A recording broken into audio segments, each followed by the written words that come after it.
In Great Empire of the Dawn, Dragon Lords of Ancient Asshai, which you all seem to have liked. Thanks so much for all the great comments. We made the case that the Great Empire of the Dawn is really just another name for the ancient, pre-Valyrian Dragon Lord civilization that many of us, including Septon Barth himself, have long suspected once existed in Asshai by the Shadow.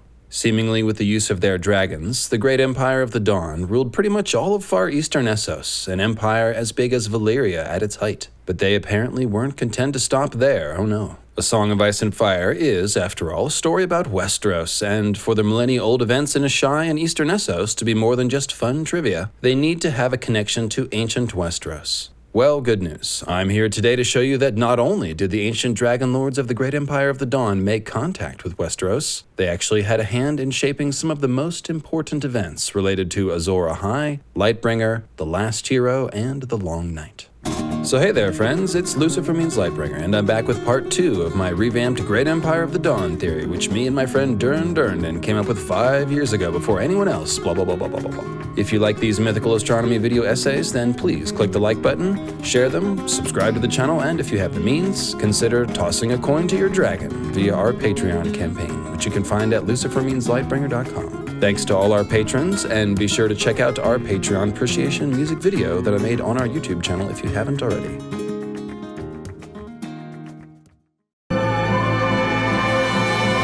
Alright, let's start with the hard evidence, as we did last time. One of the best, most concrete clues about the Great Empire of the Dawn being a Dragon Lord civilization was the fused stone that was used to build the enormous walls of the 5 forts. The 5 forts are pretty firmly dated to before the Long Night, while Valyria is known to have arisen after the Long Night, and the 5 forts are in the further east, where Valyria was never known to have come. So they are pretty much smoking gun evidence that history has somehow lost track of an empire of dragon lords that existed before the Long Night. Rather, history didn't lose track of them. They are remembered as the Great Empire of the Dawn in Yiddish history. But here on the other side of the cultural bottleneck, which was the Long Night, the historians seem to have lost track of the fact that they were dragon lords. They also failed to link them to the long-vanished people who built Asshai by the Shadow, the ones Septon Barth talks about reading of in an ancient Asshai text, which states that a people so ancient they had no name first tamed dragons in the Shadow and brought them to Valyria, teaching the Valyrians their arts before departing from the annals. Now, it's hard to say if Septon Barth knew about the existence of the 5 forts when he wrote this. I tend to think yes, but either way, they sure do bolster his case for an Asshai race of dragon lords who came before Valyria. Nearly 1,000 vertical feet of fused stone fortress wall, rendered in the form of 5 separate monstrous forts, the 5 forts have stood, quote, undisturbed by time for thousands of years, as only fused stone can. They compare very well to the dragon roads of old Valyria, which are similarly made of fused stone and have similarly stood undisturbed by time for eons. The 5 forts really can only have been built by dragon lords with a purpose, that is, and we think we've found those dragon lords in the Great Empire of the Dawn. Even more exciting is the fact that we find something similar over in Westeros, a fused stone fortress which can be reliably dated to before the Long Night. Though not nearly as large or imposing as the 5 forts, it is, like the forts, hard evidence, which sends a clear message that dragon lords were here, in Westeros, in the Dawn Age, making fortresses, alright. So, where is this mysterious fused stone fortress of Westeros? Well, it's in Old Town, right under the Hightower. The stony island where the Hightower stands is known as Battle Isle even in our oldest records, but why? What battle was fought there? When? Between which lords? Which kings? Which races? Even the singers are largely silent on these matters. Even more enigmatic to scholars and historians is the great square fortress of black stone that dominates that isle. For most of recorded history, this monumental edifice has served as the foundation and lowest level of the Hightower. Yet we know for a certainty that it predates the upper levels of the tower by thousands of years. Alright, so the famous High Tower of Old Town stands on a little island in the Whispering Sound, which is where the Honeywine River meets the sea, and there's a fortress at the base of the tower, literally underneath of it, which is made of black stone and predates even the oldest version of the High Tower, of which there were said to have been 5. What kind of black stone was it, you ask? Knowing the answer full well will be fused black stone? Well, here's the next paragraph from The World of Ice and Fire. Who built it? When? Why?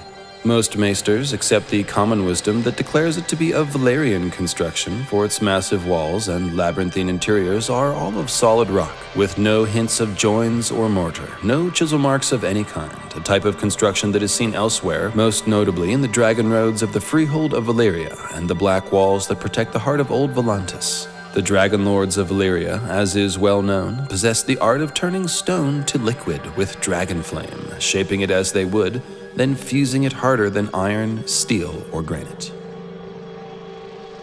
Aha, so you saw this coming. It's the fused stone that is the hallmark of the Dragon Lords, which is why the maesters think it could be Valyrian. There are timeline issues with that, however, as I alluded to, and the style doesn't seem to match either, which is why the maesters go on to consider the possibility that the fortress is not Valyrian. More troubling and more worthy of consideration are the arguments put forth by those who claim that the first fortress is not Valyrian at all.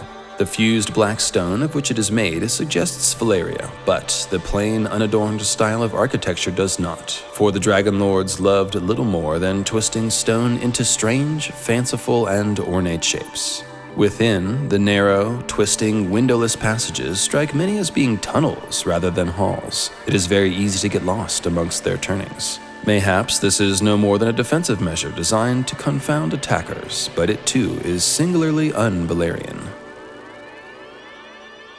Alright, so the plain, unadorned style of fused stone construction here might be a match for the 5 forts, which are described as having straight slabs of fused stone and are not described as having ornamentation. Although, of course, we can certainly forgive a bit of artist interpretation with all the amazing 5 forts artwork from Martin H. Mathis that we've been featuring in these episodes. Thanks so much for all your work, Martin. They look amazing. Now, this style of construction analysis is by no means a conclusive match, but as I mentioned, the timeline already suggests that this Battle Isle fortress is too old to be Valyrian, so it's not really surprising that the style doesn't match theirs.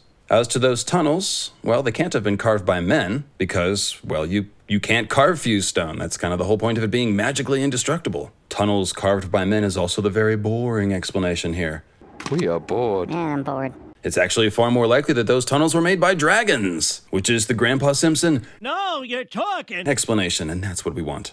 Kidding aside, we do know that dragons can bore into rock to some extent, much like their fireworm brethren, as we see Viserion carve out a hollow in the brick of the Myronese pyramid where he's confined in A Dance with Dragons. And the line there is, Viserion had dug himself a hole in them with flame and claw, a hole big enough to sleep in.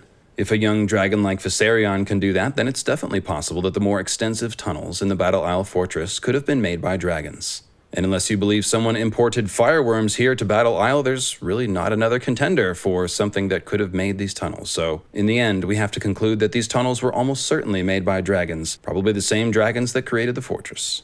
Incredibly, but perhaps not unexpectedly, there are actually rumors that dragons did once roost on the walls of this fused stone fortress.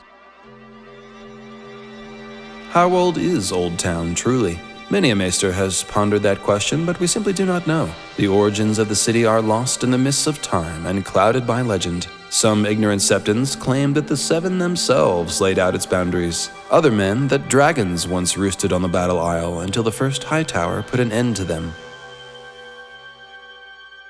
I believe that we have here a case of the rumors being pretty much dead accurate. The fortress is made of fused stone, which requires dragons and dragon lords, and, accordingly, there is a hazy memory of dragons literally chilling on the walls of the fortress. This brings us to our next question. Did the ancestors of the Hightowers slay those dragons, as this passage suggests? Or did they perhaps ride them and use them to make their fortress? The maesters tell us that, quote, men have lived at the mouth of the Honeywine since the Dawn Age, and then go on to suggest that the first settlement at the top of Whispering Sound may have began as a trading post for seafaring traders. Seafaring traders? You mean people who came to Westeros by ship? In the Dawn Age? And they may be the ones who built a fused stone fortress which requires dragonfire and sorcery? Sounds like the Great Empire of the Dawn to me. And the Hightowers might descend from these people? The reasons for the abandonment of the fortress and the fate of its builders, whoever they may have been, are likewise lost to us. But at some point, we know that Battle Isle and its great stronghold came into the possession of the ancestors of House Hightower. Were they first men, as most scholars believe today? Or did they mayhaps descend from the seafarers and traders who had settled at the top of Whispering Sound in earlier epochs, the men who came before the first men? We cannot know. Men who came before the first men? What now? That is way before the Long Night, and way, way before the 14 Flames of Valyria were even a glimmer in a shepherd's fire. These folks came to Westeros by sea and built with fused stone. If we were starting our exploration with this mystery, we would have the same question arise that we did with the 5 forts. There seems to be a missing, pre-Long Night Dragonlord culture that we need to find. However, we've already found it in the Far East, and the fact that the Maesters are so convinced that seafaring traders were a part of the origins of Old Town gives us the clue we need to understand that the Dragonlords who built here came from far away, by sea. The bit about maybe the Hightowers descend from these seafaring folk, who knows, indicates that they may be descended from Dragonlords, as outrageous as that may seem. Here is the next part of that passage. When first glimpsed in the pages of history, the Hightowers are already kings, ruling Old Town from Battle Isle. The first High Tower, the chroniclers tell us, was made of wood and rose some 50 feet above the ancient fortress that was its foundation. Neither it nor the taller timber towers that followed in the centuries to come were meant to be a dwelling. They were purely beacon towers, built to light a path for trading ships up the fog-shrouded waters of Whispering Sound. The early Hightowers lived amidst the gloomy halls, vaults, and chambers of the strange stone below. It was only with the building of the 5th tower, the first to be made entirely of stone, that the High Tower became a seat worthy of a great house. That tower, we are told, rose 200 feet above the harbor. Some say it was designed by Brandon the Builder, whilst others name his son, another Brandon. The king who demanded it and paid for it is remembered as Uthor of the High Tower. Once again, I will point out the timeline here. If the 5th iteration of the tower is still dated to the time of Brandon the Builder and Uthor Hightower, 2 figures from the Age of Heroes / Dawn Age, then we are indeed talking about before the Long Night and before Valyria. Now, it's kind of strange that the first Hightowers would live on Battle Isle in the gloomy halls and chambers of that fused stone fortress, although it would certainly make more sense if they were related to the Dragonlords who built it. That would also explain why they would be accepted as kings by the first men, and why they would have started off wealthy and powerful. There's also a very slick naming clue being fed to us here with Uthor Hightower's name. Uther Pendragon, Uther, was the father of King Arthur, and the word Pendragon means head dragon. The word dragon, used this way, also implies warrior, so Uther Pendragon was basically being called a figurative dragon and a warrior chief. The coolest part about all this is that according to Joffrey of Monmouth in his Historia Regum Britanniae, Uther acquired his Pendragon epithet when he witnessed a, drumroll please, portentous dragon-shaped comet, which inspired him to use dragons on his standards. Wowzas! And this is the name that George chose for the first named Hightower? A name associated with comets, dragons, kings, and even shining swords like Arthur's Excalibur? Well, these clues actually make a ton of sense if the Hightowers are indeed descended from the Dragonlords of the Great Empire of the Dawn. And it's really not as crazy as it sounds. The Hightowers have a long tradition of magic and interest in the occult, as Quinn from Quinn's Ideas and I discussed at length in our Winds of Winter predictions video about the Hightower, which is called the Hightower. And that tower itself pretty much just reeks of Saruman, Orthanc, Palantir symbolism.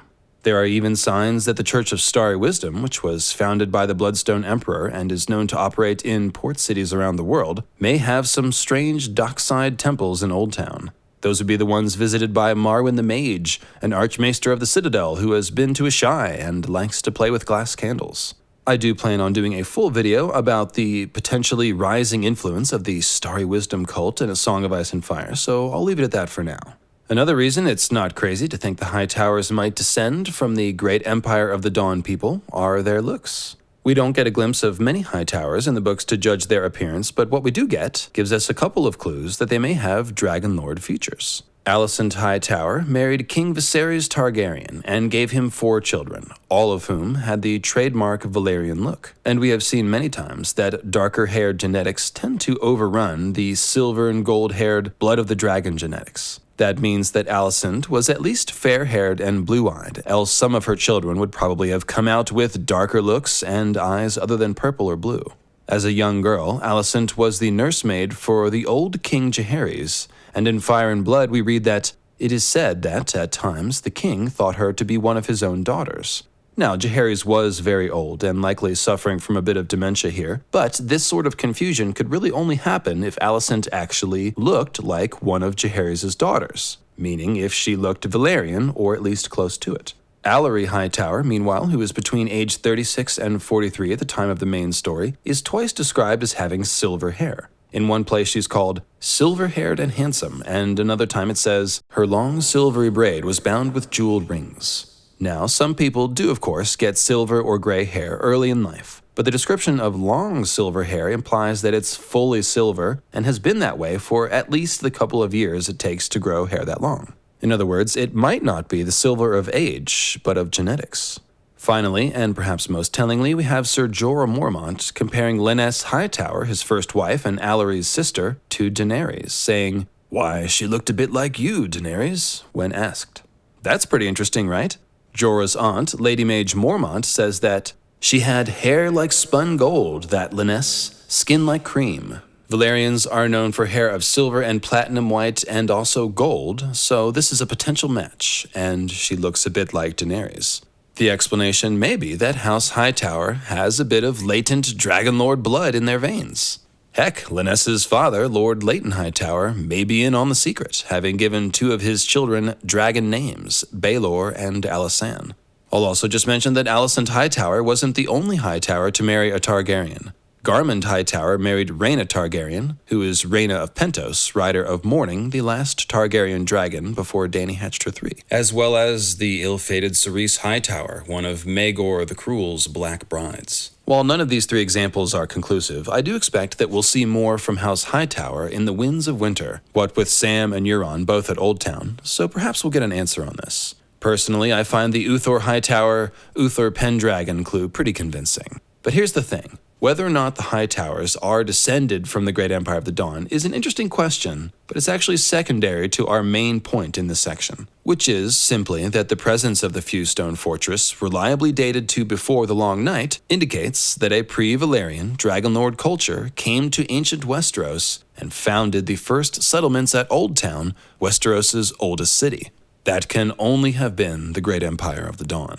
Why did they come? What did they do here, besides building a fortress? Is this where the name of Battle Isle comes from, which is as old as anyone can remember? Well, to the last question, yes, I do believe that the Battle Isle name must stem from some ancient conflict, probably where native Westerosi resisted the Dragonlords, because, after all, the Dragonlords didn't conquer Westeros at this time, and whatever mark they left has been mostly obscured by history.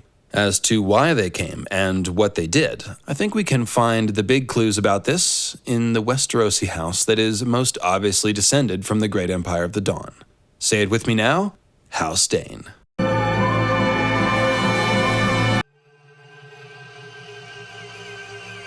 The Daynes of Starfall are one of the most ancient houses in the Seven Kingdoms, though their fame largely rests on their ancestral sword called Dawn and the men who wielded it.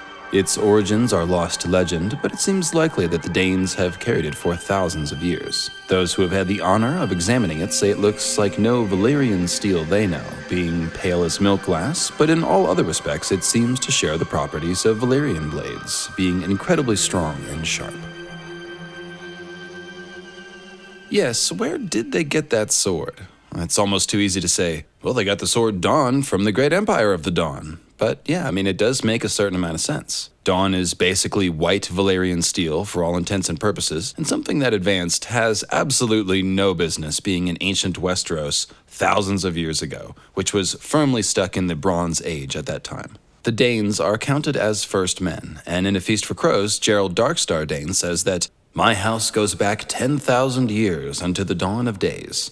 So we are indeed talking remote Westerosi history here, almost certainly well before the Long Night. Not only was the raw steelworking needed to make Dawn beyond the skills of the first men at that time, Dawn is clearly an unbreakable magic sword along the lines of Valyrian steel, which presumably required powerful sorcery to fashion. If anyone around in the time before the Long Night had the know-how and magical ability to make a kind of forerunner to Valyrian steel from a magical meteorite, wouldn't that be the great empire of the Dawn? We don't know if Dawn was made with dragonfire, but Valyrian steel is. So, if Dawn was too, then it would have been something only the Dragon Lords of the great empire of the Dawn could have made. Consider again those kingly ghosts with gemstone eyes that Daenerys sees in her Wake the Dragon dream. They were holding swords of pale fire. Now, we don't know if the sword Dawn can catch on fire, but it's described as pale as milk glass and as being made from a pale stone. So pale fire is perhaps what we'd expect if it were to blaze up. Dawn does seem to glow a bit. It's described as being alive with light. And the fire seems to be implied. For example, when Ned tells Bran the story of Arthur Dayne and Dawn, afterwards it says Bran, quote, went to sleep with his head full of knights in gleaming armor, fighting with swords that shone like starfire.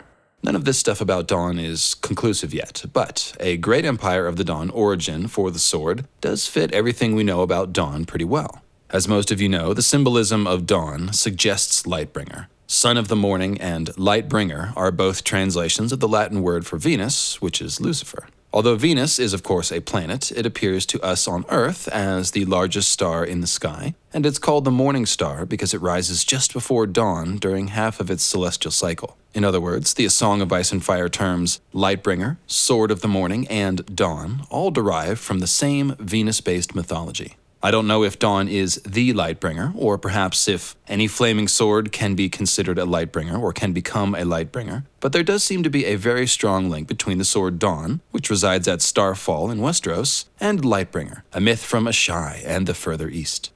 Gee, how could a magic sword myth from the far east be connected to a magic sword in Westeros? I wonder. They're just so far away. What could possibly link them to... Okay, I'll stop.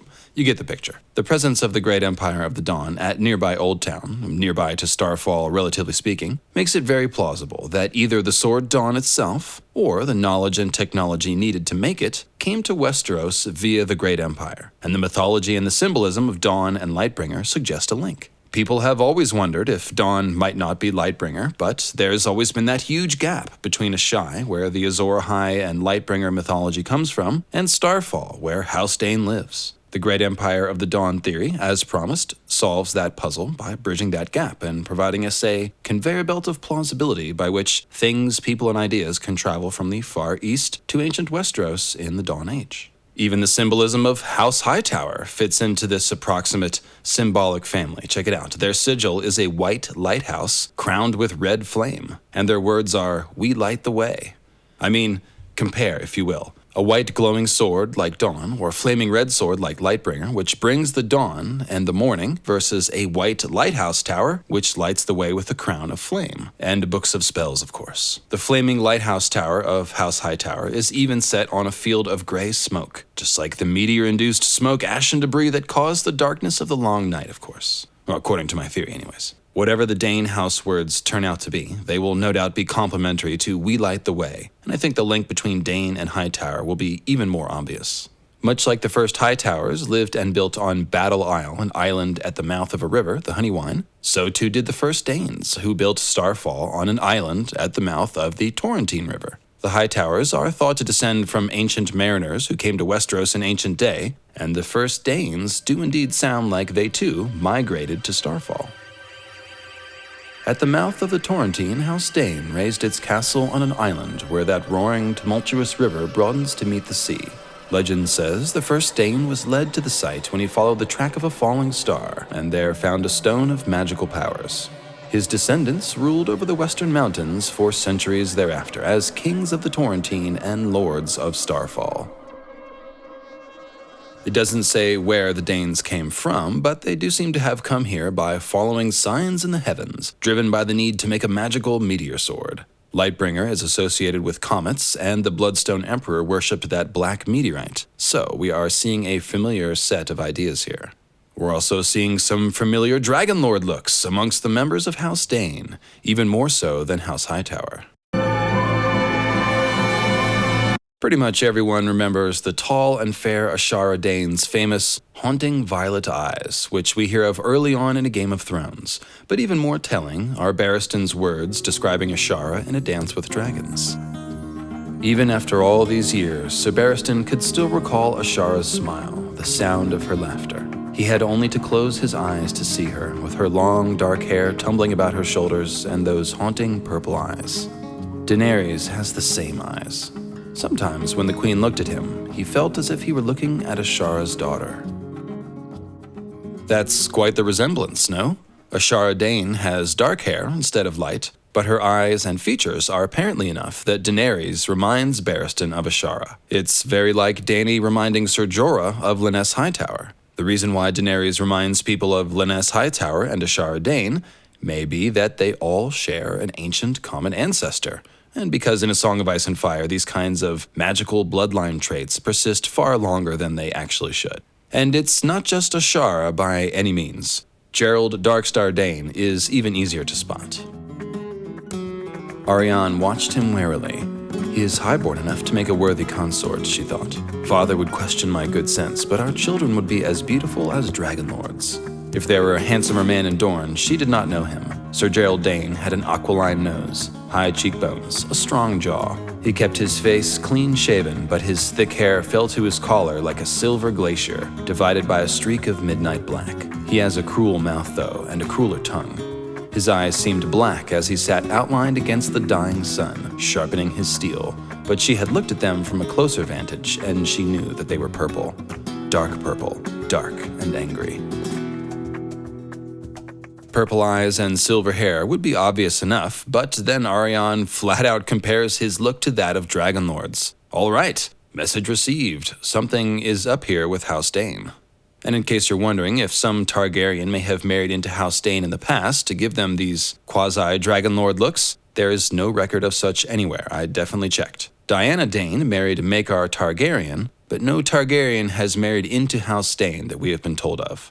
George R.R. Martin has said that the Daynes are not directly related to the Targaryens, and the Daynes are also not named among the Westerosi houses that are descended from Valyria, which are House Targaryen, House Valerian, and House Celtigar. I believe that the answer is that House Dayne shares a common ancestor with Valyria, which is of course the Great Empire of the Great Empire of the Dawn. So far, we are 2 for 2 with Daynes, whose physical descriptions we have been given, having some sort of dragon lord look, with Ashara and Darkstar Dayne. Unfortunately, we never get a description of Sir Arthur Dayne of any kind. However, there's one more Dayne that gets a physical description, and a closer look at him brings us to 3 for 3. She had always heard that Dornishmen were small and swarthy, with black hair and small black eyes, but Ned had big blue eyes, so dark they looked almost purple, and his hair was a pale blonde, more ash than honey. Alright, so this one isn't quite as obvious, but remember that Targaryens have eyes that range from purple to blue, in both light and dark shades, and their silver and gold hair can run to blonde and ash. Valar Targaryen, for example, has cool blue eyes, and Fagon/Young Griff, who is likely a Blackfire, has eyes which are dark blue in daylight, purple by light of dusk, and black in lamplight, and lashes as long as any woman, according to Tyrion, for what it's worth. Egg of Duncan Egg, also known as Aegon the Unlikely, has eyes that are described very similar to Young Griff. They're described as large eyes, which are dark blue, almost purple in one passage, and in another Dunk thinks, in the dimness of the lamplit cellar they looked black, but in better light their true color could be seen, deep and dark and purple. Valerian eyes, thought Dunk. So Ned Dayne compares very well to the descriptions of Egg and Fagon, and I can't help but notice that George arranged to make him the squire of Beric Dondarrion, who famously wields a magical flaming sword that reminds us of Lightbringer. Ned Dayne ended up Beric's squire because his aunt Illyria Dayne, who I like to call Illyria Valyria, was engaged to Beric, and I can't help but think this is a nod from the author to prod us to think of Lightbringer together with House Dayne. Speaking of Valyria Dayne, I noticed a couple of naming crossovers between Dayne and Hightower, which are kind of interesting. There's Illyria Dayne and Allery Hightower, Gerald Dayne and Gerald Hightower, and perhaps even Vorian Dayne and Dorian Hightower. Oh, and of course there's Uthor Hightower and Arthur Dayne. We might want to mention that one, since that represents the author connecting both House Dayne and House Hightower to King Arthur and Excalibur, which is an obvious influence on all of the Lightbringer ideas.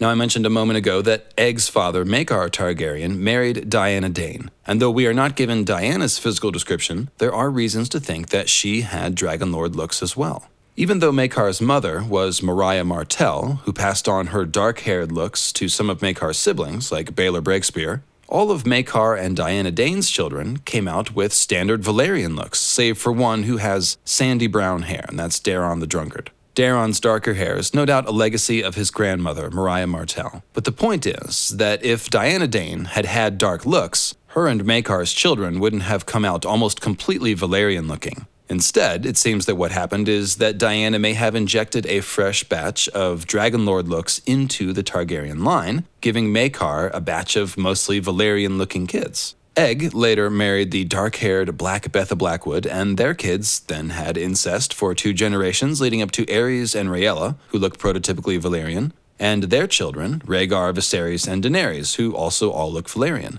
This means that Diana almost certainly had some silver hair and purple or blue-eyed genetics in her veins. And in fact, that would actually be a potential reason for Maekar, a prince of the blood royal, to marry a woman from a relatively obscure house like Dayne, since the Targaryens are always trying to maintain their signature look, and hat tip to Aziz from History of Westeros for that Diana Dayne analysis. By the way, because Diana Dayne's blood was only watered down once by Egg's marriage to the Blackwoods, because like I said it was all incest from there down to Aerys and Rhaella, both Jon and Dany actually have a significant amount of Dayne blood. If we were speaking in very imprecise genetic terms, you could say they have up to 25% Dayne blood.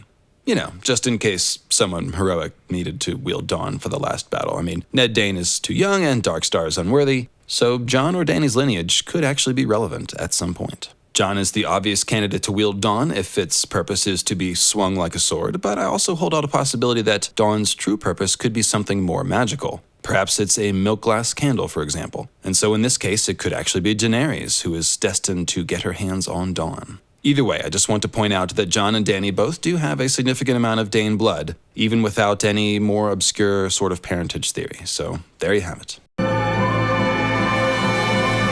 Speaking of Azor Ahai and Last Hero Matters, you may recall that in the first Great Empire video, I mentioned that out of the 5 names given for Azor Ahai, we can trace 4 of them to places in the east. Neferion to Nefer, Hyrkoon the hero to Hyrkoon, Yin-Tar to Yi-Ti, and Azor Ahai to Asshai. But that the 5th name, Eldrick Shadowchaser, was kind of an oddball.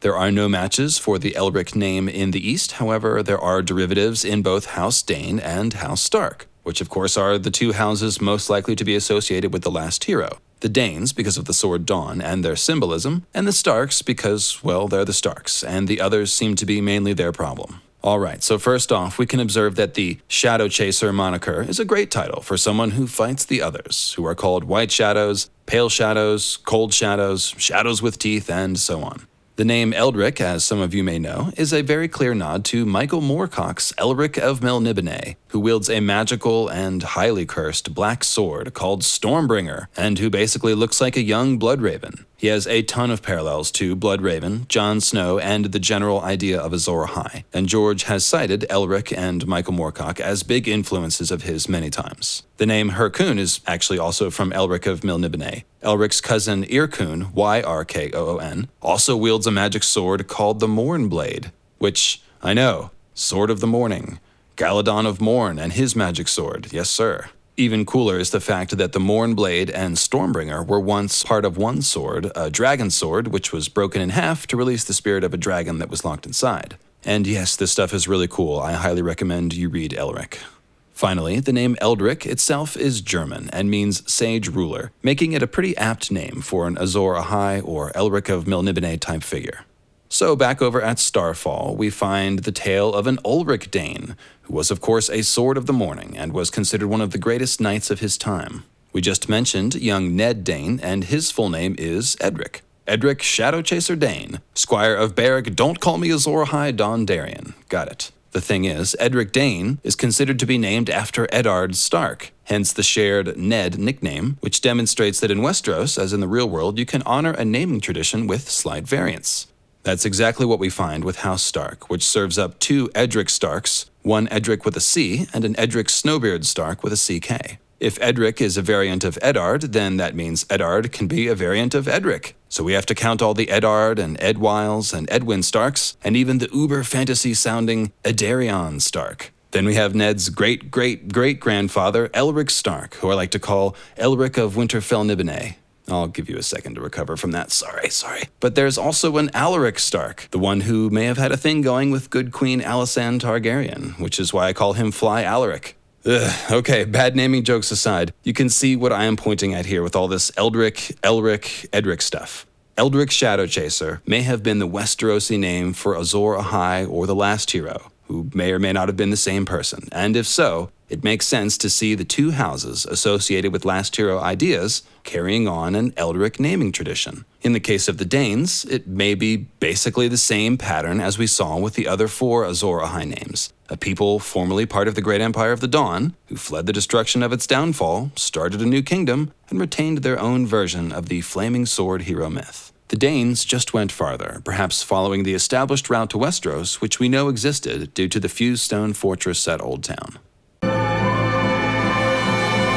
Another of George's big influences is, of course, J.R.R. Tolkien's Lord of the Rings and its surrounding lore, and let me tell you that George has definitely read the Silmarillion. Remember how I called the Great Empire of the Dawn theory kind of like finding a lost Numenor? Well, it's actually more true than you may realize. For any who do not know, Numenor was absolutely Tolkien's version of Atlantis. It was a once glorious and now vanished star-shaped island in the middle of the Atlantic Sea equivalent in Tolkien's world, from which the most fabled race of men came from. You may recall Aragorn saying that the blood of Numenor flows in his veins. That's what we're talking about. Aragorn's ancestors, Elendil and Isildur, who combined to defeat Sauron in his physical form, are also of this line. Elendil was actually the one who led his people away from Numenor for Middle-earth in the nick of time, because Numenor, as an Atlantis parallel, of course, grew prideful and corrupt, and met a violent and sudden end, naturally. Now, the name of Aragorn and Isildur's ancestors, well, on Numenor, they were called the Edain, and in Middle-earth, the Dunedain. Edain, Dunedain, House Dayne, yes, that's right. And it gets much worse. You may recall that Aragorn was given a reforged sword by the elves called Narsil, which was the one that Isildur used to cut the One Ring from Sauron's hand after it was broken. Narsil means red and white flame in the Elvish language, so now our eyebrows are shooting off our foreheads. Dawn is a glowing white sword, and Lightbringer was said to burn red, so these correlations with Narsil are very strong. If the Danes fled the Great Empire of the Dawn and came to Westeros with the sword Dawn, then they'd be mirroring the Edain and the Dunedain quite closely. Given that Dawn seems very much like a last battle kind of sword, just like Narsil, and given that Jon Snow, who has some amount of Dayne blood, has very strong Aragorn vibes, this all makes a ton of sense. Wonderfully, George seems to have also transferred some of the Dunedain lore onto House Hightower, which is a nice piece of evidence for our theory. So check this out. When those Dunedain fled Numenor and came to Middle-earth, it turns out they built some stuff. One thing they built was Orthanc, the Tower of Isengard, which you may remember from The Lord of the Rings as Saruman's Tower. That's the one at which Gandalf is held captive and then rescued from by eagles, and then later Orthanc is surrounded by tree ents and flooded. The notable thing about Orthanc being built by the Dunedain is that it seemed a thing not made by the craft of men, but riven from the bones of the earth and the ancient torment of the hills. A peak and isle of rock it was, black and gleaming hard. 4 mighty piers of many-sided stone were welded into one. In other words, the black stone of Orthanc sounds a lot like fused black stone, such as we find at Battle Isle. The Dunedain coming to a new land and building a fused blackstone tower really does sound a lot like the Danes and their fellow Hightower refugees from the Great Empire building the fused blackstone fortress, which would become the base of the Hightower in Westeros. Orthanc and the Hightower also compare well to one another because atop Orthanc, Saruman sits in isolation, watching the world through the Palantir Stone. And atop the Hightower, from which you can supposedly see clear to the wall, we find Lord Leighton Hightower and his daughter Malor Hightower, the Mad Maid, consulting books of spells.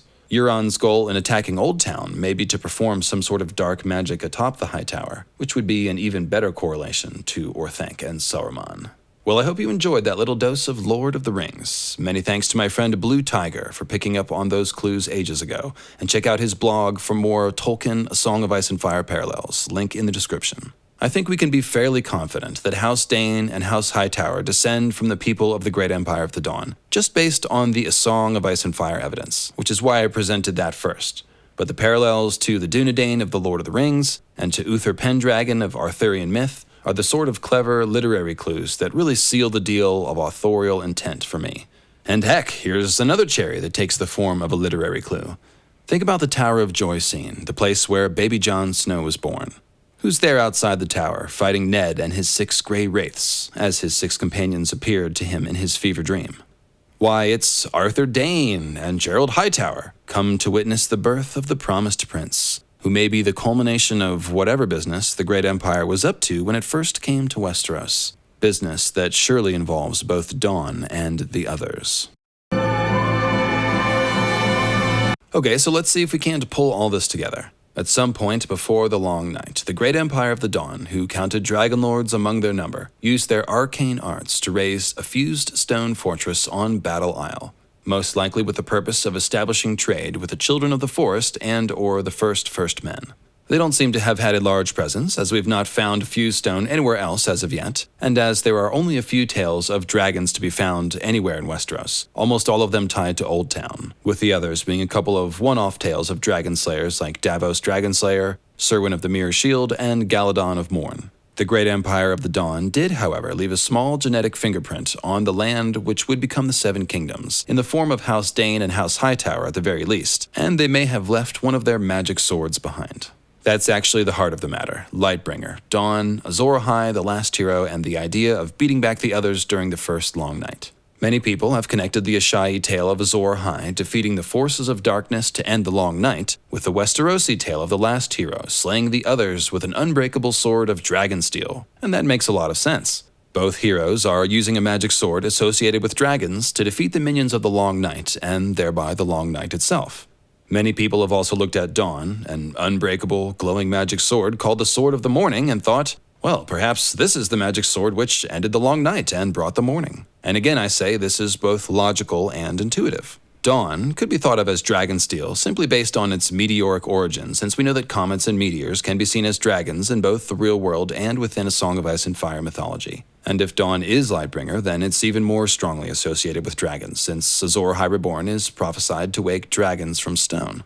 So now, in light of the Great Empire of the Dawn theory, we can sort of fill in these gaps. The sword Dawn was most likely the dragonsteel sword that the last hero used to defeat the others, and it was most likely similar in nature to whatever magic sword was used by the various flaming sword heroes of the further east, Azor Ahai, Nefarion, Hyrkoon the Hero, and Yntar. We don't know whether there was only one flaming sword, only one Lightbringer, or whether this was more of a technology that could be duplicated, but I think we can say that Dawn is either the Lightbringer, or at the very least, a Lightbringer sword. I tend to lean towards the latter option because of Dany's vision of the Gemstone Emperor ghosts where they were each holding a sword of pale fire. But the important thing is simply to connect Lightbringer, Dawn, and the last hero's dragonsteel, and to realize that the origin for all of this magical flaming sword business was the Great Empire of the Dawn. Further corroboration lies in comparing the Night's Watch oaths to the symbolism of Dawn, House Dayne, and Lightbringer.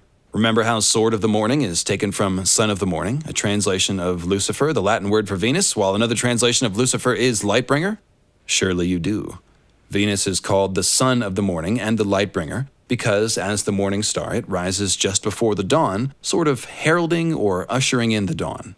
So now, those Night's Watch vows. I am the light that brings the dawn, the sword in the darkness. Yes, it's more Venus symbolism, and it's also obvious Lightbringer talk when we add in, I am the fire that burns against the cold. So a warrior who is a flaming sword that brings the dawn. All right, does anyone know that guy? In other words, the Night's Watch oaths, the names Dawn and Sword of the Morning, and everything related to Azor Ahai's Lightbringer all come from the same Venus mythology. And I have to think this is done to reinforce the very basic conclusion that the reader wants to intuit. These things are all related to one another. Somehow, Dawn was Lightbringer and the last hero's dragonsteel. Here's one final bit of evidence that this was the case, and here I'm drawing from another video of mine called Dawn is the Original Ice, the Last Hero. The first time that we ever see Ned Stark polishing his Valyrian steel greatsword named Ice in the Winterfell Godswood, we're seeing through Catelyn's eyes, and she informs the reader that although the sword is 400 years old and forged in Valyria before the Doom, quote, the name it bore was older still, a legacy from the Age of Heroes. In other words, the Starks have been naming their ancestral swords Ice for thousands of years, long before they acquired the current Valyrian steel sword called Ice. Where could this tradition have started, I ask you? Well, the answer is surprisingly easy to come to. We just established that the last hero probably wielded Dawn against the others. Not very controversial. Setting aside the fact that Dawn is thought of as belonging to House Dayne, who do you think the last hero was? Probably a Stark, right? The story of Ice and Fire has basically two poles, the Starks and the others on one end, and the Targaryens and the dragons on the other. The others are obviously tied to the Starks, and the last hero myth is a northern myth, one which we first hear told to Bran early on in A Game of Thrones. Thus, most people have always assumed the last hero was a Stark, and the two characters who seem to be echoing the last hero in the current story are also Starks, Bran and Jon. So where does that leave us? With a Stark last hero, wielding Dawn, and leading the Night's Watch into battle against the others in the battle for the Dawn. There's that word again. Now try to picture this in your mind. A Stark last hero, leading the Night's Watch against the White Walkers, and in his hand, a big white sword that can withstand the cold of the others. A big white sword. So where did the Stark tradition of calling their most important sword Ice come from? Yes, that's right. It would seem that it came from the last hero's use of Dawn, a big, unbreakable white sword. It isn't made of ice, but it kind of looks like it is. As pale as milk glass is the description of both the sword Dawn, as well as the bones of the melting White Walker that Sam kills in a storm of swords. Now, I want to be clear, I'm not proposing that Dawn was made from the shin bone of a White Walker. Rather, I'm saying that this is symbolism. And I go into further detail on all the symbolism linking Dawn to the Starks and the idea of an ice sword in that Dawn is the original Ice video, and actually part 2 as well. But here's the important part. This mythical memory of a Stark wielding a sword of, quote, ice, is actually just a corroboration of the hypothesis that the last hero, almost certainly a Stark, wielded Dawn, the unbreakable big white sword. As to why Dawn ended up residing in Starfall with House Dayne, the answer now suggests itself. Because it belonged to them in the first place. Because the sword Dawn was Great Empire of the Dawn technology that came to Westeros in the hands of the ancestors of House Dayne. They must have loaned it to the Starks, or perhaps some other circumstances arose to put Dawn in the hands of the Stark last hero at just the right time. Heck, perhaps the Stark last hero killed a Dayne and took Dawn from his dead hands. After all, we see Ned do more or less that same thing at the Tower of Joy, killing a Dayne, taking Dawn, and then after a great war is over, Ned returns Dawn to Starfall. Could this be an echo of history here, with a Stark having used Dawn for a short time in a very important war, and then returned it to Starfall after the, Battle of the Dawn was over? However it happened that the last hero got his hands on Dawn, we've said from the very first that the Great Empire of the Dawn is really the only plausible source for the technology and spellcraft needed to forge Dawn at that time, which was long before the rise of Valyria, or even the arrival of the Andals, who brought the art of making steel to Westeros. Thus, it makes sense to find it in the hands of the Danes, who are the most obvious descendants of the Great Empire of the Dawn. Now here's the best part. All of this may happen again. The Danes may once again loan out their magic sword to a Stark last hero, which would of course be Johnny Boy, the special snowflake. Or perhaps it won't be alone. Perhaps Darkstar will have stolen it then, as I have theorized, and someone will have to straight up kill him and take it. Again, echoing the Tower of Joy, where Dawn was taken from Arthur Dayne after he was slain. There is actually ample symbolic foreshadowing for Jon Snow to wield Dawn, so check out those Dawn is the original Ice videos for more on that.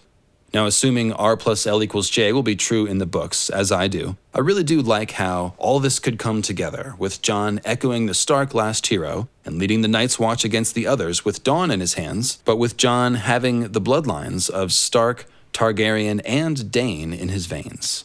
As for Daenerys, the other major incarnation of Azor Ahai Reborn, well, she'll be right there with Jon in all likelihood, throwing her dragons into the fight against the others. And she'll be bringing with her not only the blood of Targaryen and Dayne, but also the secret knowledge of the Great Empire of the Dawn that waits for her in Asshai. With Marwyn the Mage almost certainly bringing Daenerys a glass candle in the next book, and with further contact with Quaithe the Shadowbinder seeming inevitable, Dayne will no doubt learn whatever truth there is to be gleaned about those Dawn-Age dragonlords from Asshai, and it's probably going to be one of the key pieces of information which leads Daenerys to make her all-important, arc-defining choice to turn away from her quest for the Iron Throne to confront the others as she must. Whenever she meets Jon and hears about the others and the threat of the new Long Night, she'll probably be putting that together with the prophetic words of Quaithe and the Undying, as well as whatever she learns about the great empire of the Dawn and why they came to Westeros at the time of the first Long Night. As the final scions of the morning, it will be up to Jon and Daenerys to put the pieces together